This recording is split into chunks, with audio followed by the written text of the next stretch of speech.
Good day, beautiful soul family, and welcome back to the discovery of the miracles beneath the surface. All the honor and glory and praise goes to our Heavenly Father in King Yahushua's name. Beautiful soul family.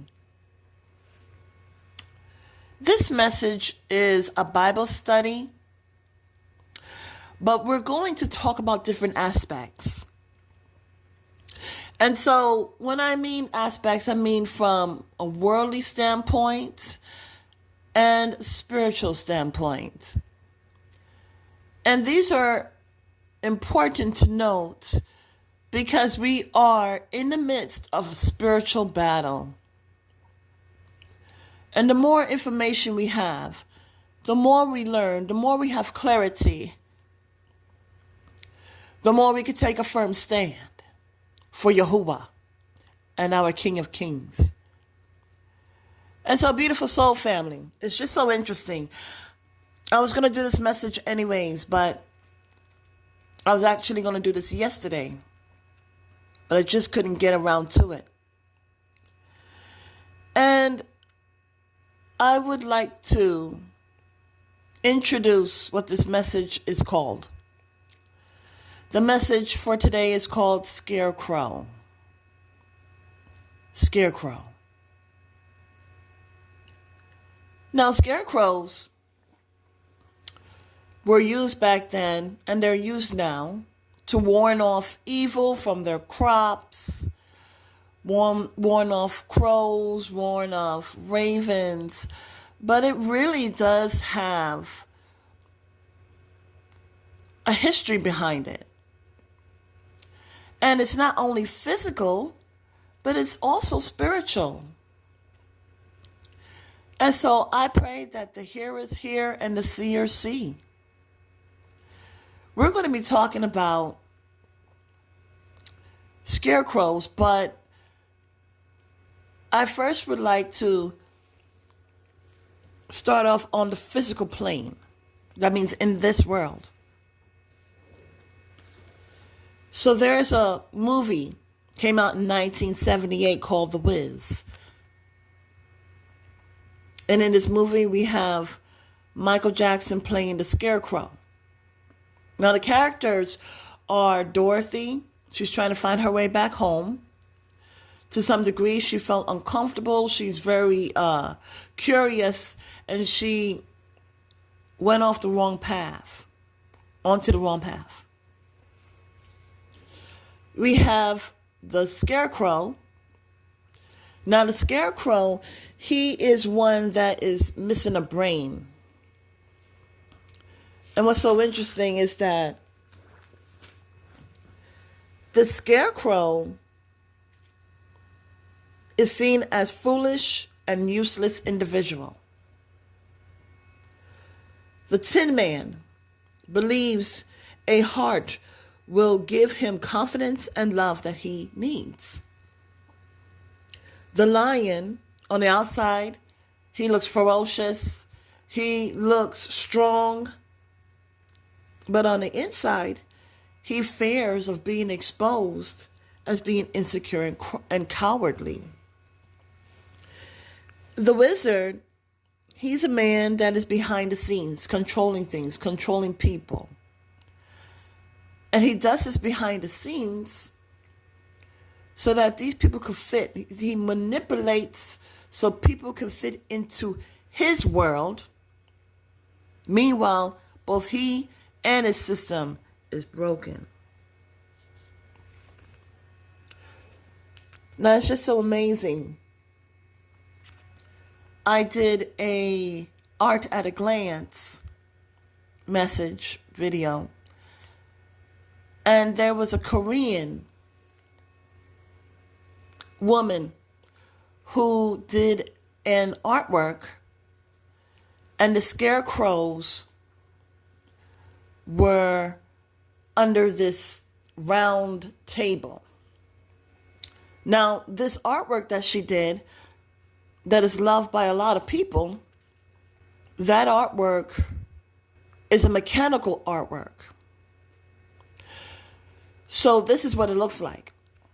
This is an artwork from South Korea called Round Table. It consists of 18 headless mechanical figures made of straw, each desperately trying to claim a single head that rolls endlessly on the large table they balance on their backs. Whenever one of the figures lifts itself up in a futile attempt to claim the head, the table tilts, causing the head to roll further away. This ensures the struggle continues, trapping the figures in an endless cycle of suffering and longing. Above this scene, 3 large black birds circle ominously. They represent the upper class, observing the ceaseless struggles of the working class below with detached amusement and indifference. So long as the scarecrows are under the table, people of straw are under the table, they're keeping that small ball in constant motion. Now that ball is relying on the scarecrows under the table. And I was just thinking to myself when I saw it last that if it stops, that ball will fall off. And I believe the last time that I checked on it, they said that the ball did fall off. And I consider that a sign. But anyhow,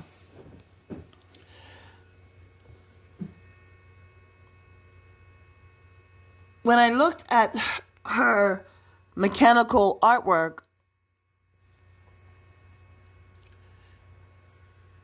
I saw melanated people with locks. And for me, it was disturbing. But it also was an eye-opener.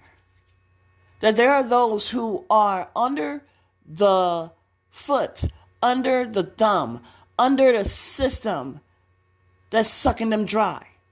You know, what's so interesting, and this is a sidebar, what's so interesting, beautiful soul family, is that there is an airport, and from the last time that I checked, it had some type of information on there, and I thought it was peculiar how it's set up. I won't say too much on it, but how it was looking as though, and I think I can couple it up with a movie that I saw, but anyhow.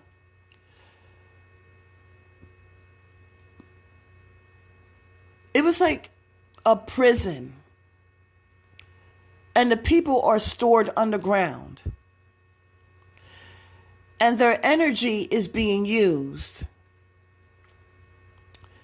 to power the city. Denver Airport. Anyhow, that's just a sidebar. But what am I trying to say? What I'm saying is that so long as there is somebody, people, a group of people who are kept under that table and playing their role that they think is their role, being brainless, they will work in keeping that situation going. That round table, black round table that is on top, is like a system that is set up against them. And that small ball would be like that 1% of people that is thriving from all those under the table.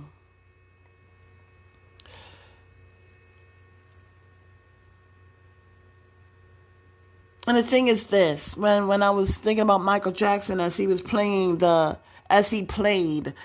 Scarecrow, when the Scarecrow was looking, all of them are on a journey. And they're looking to achieve what they need. And the Scarecrow was looking to have a brain. As I read earlier, The Scarecrow was seen as foolish and useless individual. So I make those two connections. They make certain people feel like they're useless and foolish, but yet they're thriving off their energy. That's from the physical aspect.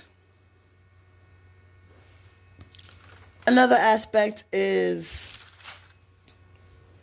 enslavement. There were those that were enslaved. And so what they did is they went ahead and hung melanated people up there. It was demeaning. It was cruelty. But they would put melanated people up there to scare away the crows from their field. And so they put melanated people up there because this is what they thought of them. They're useless and they're foolish. And these actions are pretty sad. But we're not going to stop there. In Matthew chapter 13, it speaks of the parable of the sower. And it states that the sower spread some seeds on the path. Well, let's get there. Let's go there. Now, before I begin, our Heavenly Father, He created the crows and the ravens. Crows and the ravens, crows are smaller than the ravens, okay? And in the ark, Noah had sent out a raven. Now, these birds are very smart. And they're very much a part of bringing forth balance. But there's wickedness in this world. And so, in the parable of the sower, Matthew chapter 13, verses 1 to 9, I'm going to read that. But then also verse 18 to 23, it gives a breakdown. And it reads, "The same day went Yahusha out of the house and sat by the seaside. And great multitudes were gathered together unto him, so that he went into a ship and sat. And the whole multitude stood on the shore. And he spoke many things unto them in parables, saying, Behold, a sower went forth to sow. And when he sowed, some seeds fell by the wayside, and the fowls, birds, came and devoured them up. Some fell upon stony places, where they had not much earth, and forthwith they sprung up, because they had no deepness of the earth, or of earth. And when the sun was up, they were scorched, and because they had no roots, they withered away. And some fell among thorns, and the thorns sprung up and choked them. But others fell into good ground and brought forth fruit, some 100-fold, some 60-fold, and some 30-fold. Now let's read it down, the breakdown. Verse 18. Hear you therefore the parable of the sower. When anyone hears the word of the kingdom and understands it not, then comes the wicked one and catches away that which was sown in his heart. Just by reading that, and I think about the Wiz, and I forgot to mention this, is that even though on that journey, they were all after different things. Dorothy wanted to go back home. Tin Men needed a heart. Scarecrow needed a brain. And the lion needed courage. And as they were along on that path, on the journey, the segment of that journey, each person, each character had something to help the other person. So here, verse 18, it says, 19 says, when anyone hears the word of the kingdom and understands it not, then comes the wicked one and catches away that which was sown in his heart.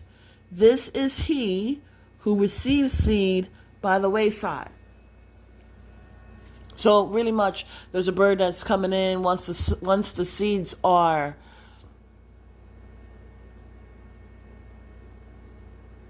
thrown in that direction. The bird comes and eats up the seed. The scarecrow had a heart.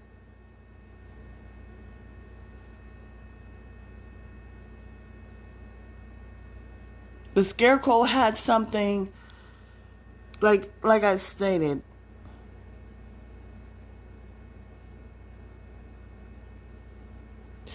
each person had enough knowledge to help the other.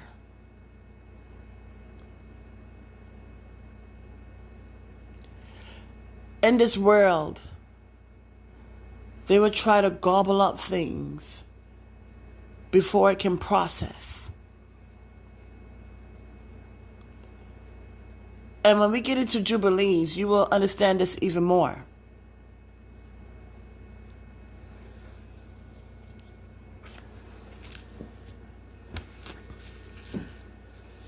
Verse 19, when anyone hears the word of the kingdom and understands it not, then comes the wicked one and catches away that which was sown in his heart. This is he who received seed by the wayside.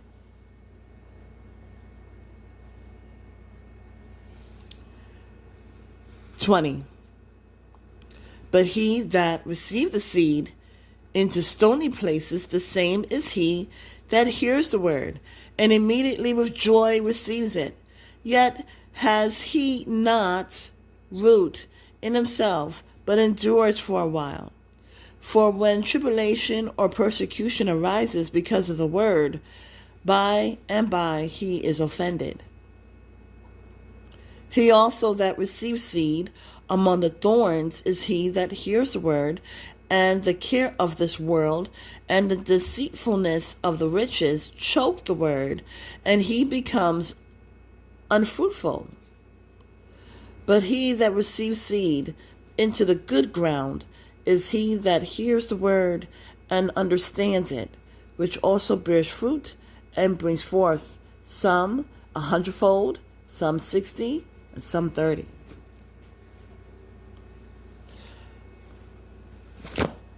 Let's go to Jubilees. In Jubilees, we're reading chapter 11.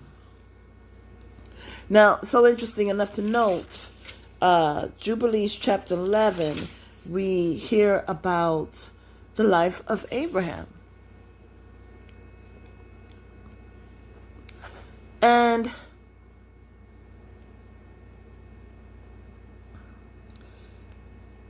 there is something so very interesting that the Israelites were going through. Now, as I mentioned, our Abba Yah created the crows and the ravens. They have good purpose, but this world would be like that wicked bird that is found, that is spoken of in that parable. And see, the Scarecrow in the Wiz would help the Tin Man, because the Tin Man is someone that needed a heart. And so the Scarecrow knows how to also be courageous to stand up against the birds. In the parable, it shows that that bird, the fowl, is wicked. It takes up the seed before it falls on those places. Or as it's falling on those places, it takes up those seeds. Now, I thought that was interesting, because I'm coupling this up with also Jubilees chapter 11.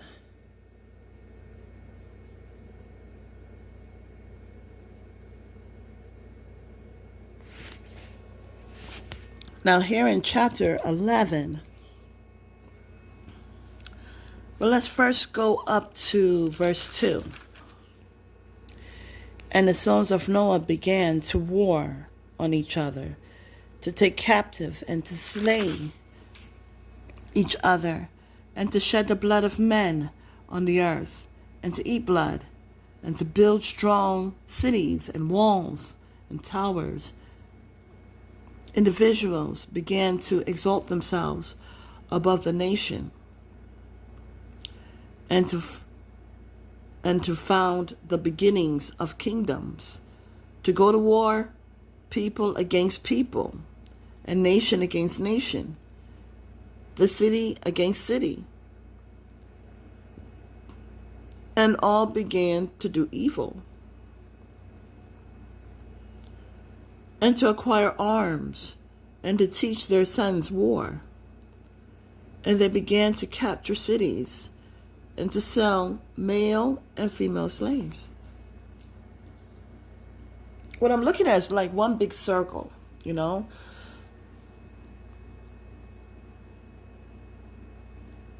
Let's go down to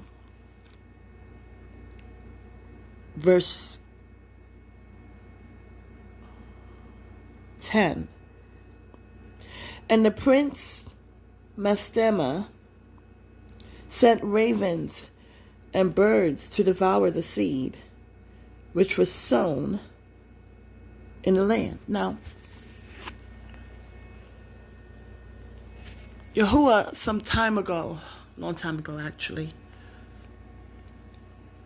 you look at the word earth and you put the H in the beginning, you have heart. Go to the parable about the bird who eats up the seed before it's planted in one's heart. And the bird is described as being wicked. And as we see the system, they utilize so many things to keep people down, as to snatching the seed, the word, before it is able to get deep into the earth. Now, here is about understanding the spiritual aspect, okay? We are in a spiritual battle. We wrestle against principalities. This we especially see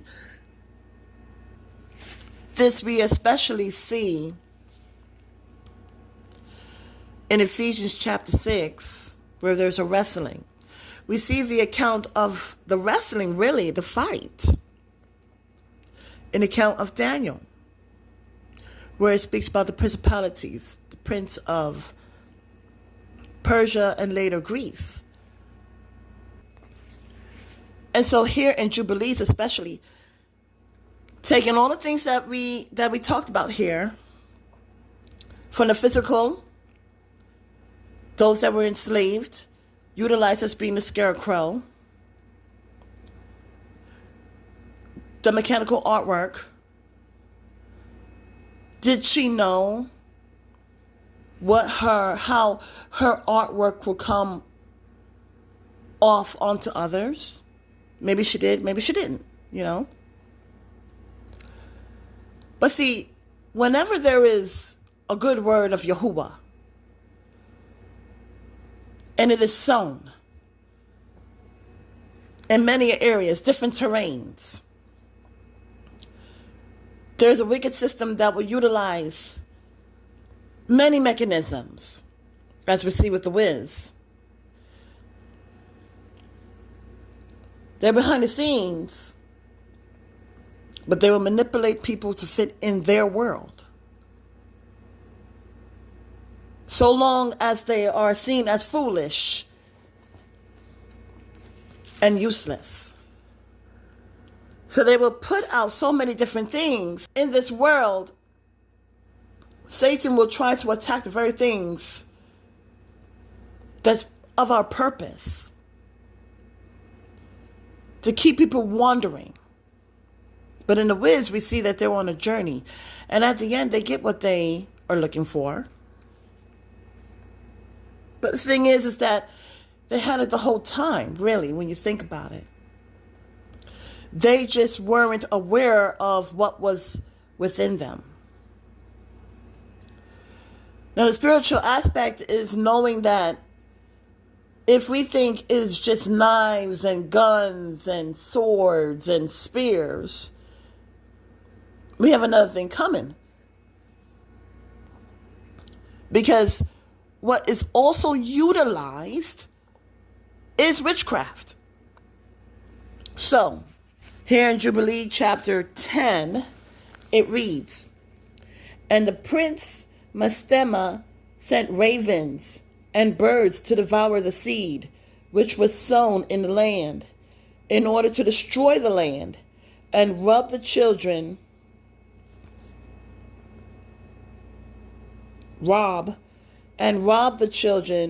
of men of their labors, before they could plow in the seed. The ravens picked it from the surface of the ground, and for this reason he called his name Tarak, because the ravens and the birds reduced them to destitution and devoured their seed. And the years began to be barren, owing to the birds, and they devoured all the fruit of the trees from the trees. It was only with great effort that they could save a little of all the fruit of the earth in their days." And in this 39th Jubilee, in the second week in the first year, Terek took to himself a woman, and her name was Edna, the daughter of Avram. Now, Avram is Abram, the daughter of his father's sister. And in the 7th year of this week, she bore him a son, and he called his name Avram, by the name of the father of his mother, for he had died before his daughter had conceived a son. And the child began to understand the errors of the earth, that all went astray after grave images and after uncleanness. And his father taught him writing, and he was 2 weeks of years old. And he separated himself from his father, that he might not worship idols with him. And he began to pray to the Creator of all things, that he might save him from the errors of the children of men, that his portion should not fall into error after uncleanness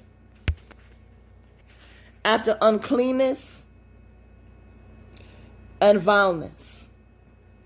And the seed time came for the sowing of the seed upon the land, and they all went forth together to protect their seed against the ravens. And Abram went forth with those that went, and the child was a lad of 14 years. And a cloud of ravens came to devour the seed. These clouds of ravens and other types of birds were sent by the prince. He wasn't even a king. Okay, sidebar. And the seed time came for the sowing. Oh, let me go back to 16. And he began to pray to the Creator of all things that he might save him from the errors of the children of men, and that his portion should not fall into error after uncleanness and vileness. Verse 17. And the seed time came for the sowing of the seed upon the land. And they all went forth together to protect their seed against the ravens. And Abram went forth with those that went, and the child was a lad of 14 years. And a cloud of ravens came to devour the seed, and Abram ran to meet them before they settled on the ground, and cried to them before they settled on the ground to devour the seed, and said, Descend not, return to the place whence you came. And they proceeded to turn back. And he caused the clouds of ravens to turn back that day 70 times. And of all the ravens throughout all the land where Abram was, they settled there not so much as one. And all who were with him throughout all the land saw him cry out. And all the ravens turned back. And his name became great in all the land of Castium. And there came to him this year all those that wished to sow. And he sent with them until the time of sowing ceased. And they sowed their land, and that year they brought enough grain home and eat, and were satisfied. And in the first year of the 5th week, Abram taught those who made implements for oxen, the artificers in wood, and they made a vessel above the ground, facing the frame of the plow, in order to put the seed thereon, and seed fell down therefrom upon the share of the plow, and was hidden in the earth. And they no longer feared the ravens. And after this manner they made vessels above the ground on all the frames of the plows, and they sowed and tilled all the land according as Abram commanded them, and they no longer feared the birds. Beautiful soul family, in my opinion, I believe Abraham would be like the first scarecrow. But see, here's the thing. As I brought out yesterday, Yosef, Abaya,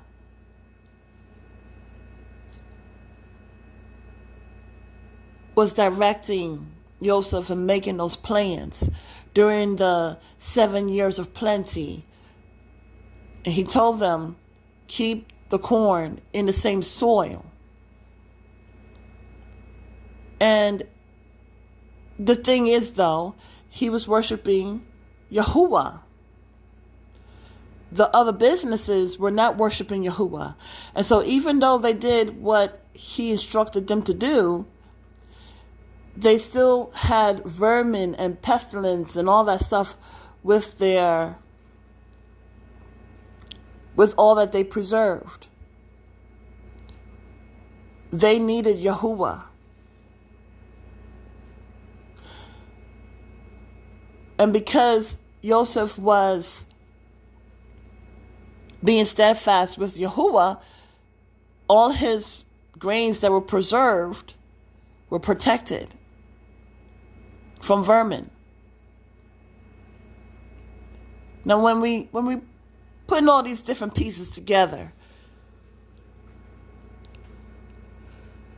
we see how the wicked utilize not only physical weaponry, but spiritual weaponry.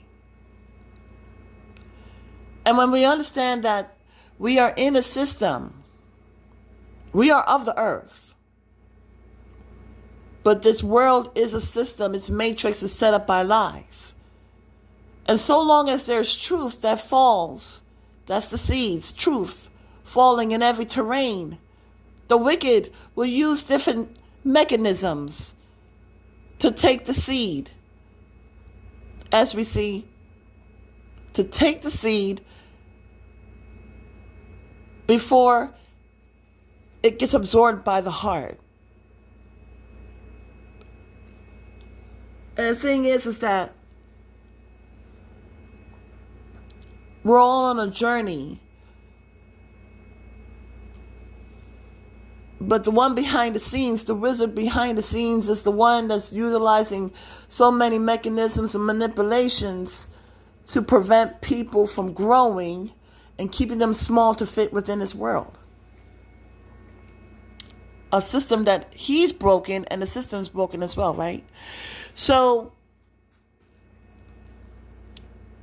Abraham, who was steadfast with Yahuwah, he would pray.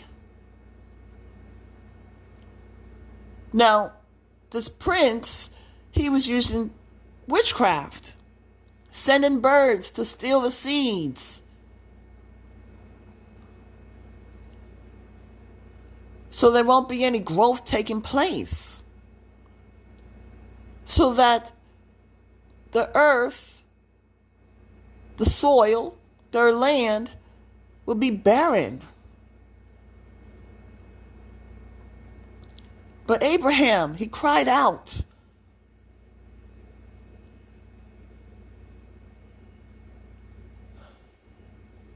He cried out. He was very much in prayer. And when he sees all those crows and ravens coming, he cried out. You see, what's so interesting is that ravens, crows,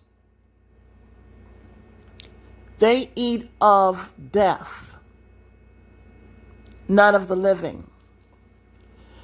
And so when we're talking about seeds, seeds have a harvest within, but it must be in the soil. Okay? And it must be activated. And so when the prince was coming, or when the prince had sent ravens and crows and all the type of birds to eat up the seeds, it was trying to bring them in a state of barrenness, in a state of famine. It was even eating up the fruits on the trees. Now, what's so interesting is that seed is, when I think about seed, I think about life. But even though it's life, it still has to be activated. It has to go into the soil.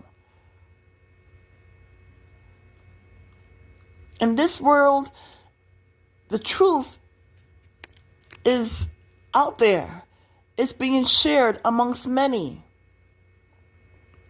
But there are also certain tactics that would try to take up the seed before it reaches people's hearts, before it gets ingested to where it can grow.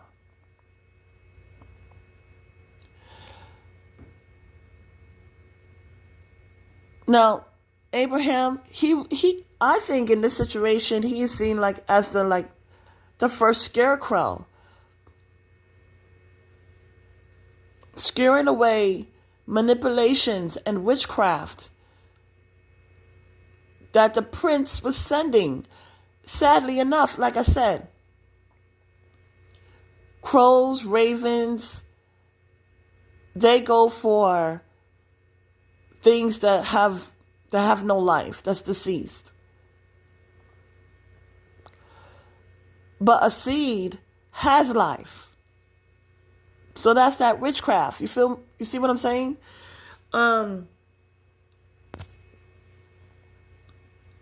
When we are able to go into the Bible and do Bible study and build our relationship with Yahuwah, like Abraham was doing, when those crows come, we can send it back. We can say, no, you don't belong here, and send it back. Or it doesn't even have to be birds. It could be just the way the system is. When there's distractions coming in, you can put a halt to those distractions.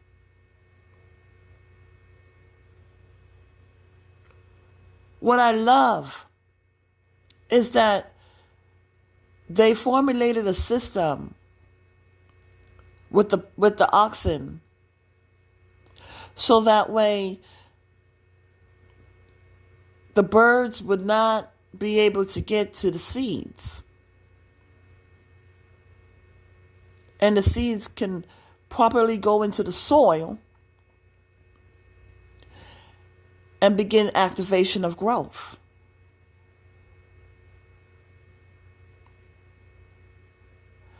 Our Abaya is amazing. Our King and Savior is amazing. But the system, this world isn't. And so, beautiful soul family, as we continue to do Bible study, parables, there's so many different accounts in the Holy Scriptures that we can look into. But as I stated, I was going to do this message yesterday about the original Scarecrow, which is Abraham. He was able to do that. Why? Because he had a relationship with Yahuwah. So he was able to discern when to cry out. And as he did that, he was also able to have a whole system to prevent that from happening in the future. This world enslave people and do all types of heinous things because they don't value life. But when you go and you build your relationship, hold self accountable and repent, praise and worship Yahuwah, following the 10 Commandments,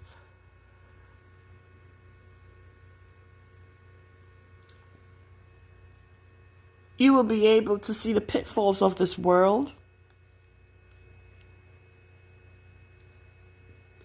and set up your own system to be able to prevent birds of the air from eating up your seeds.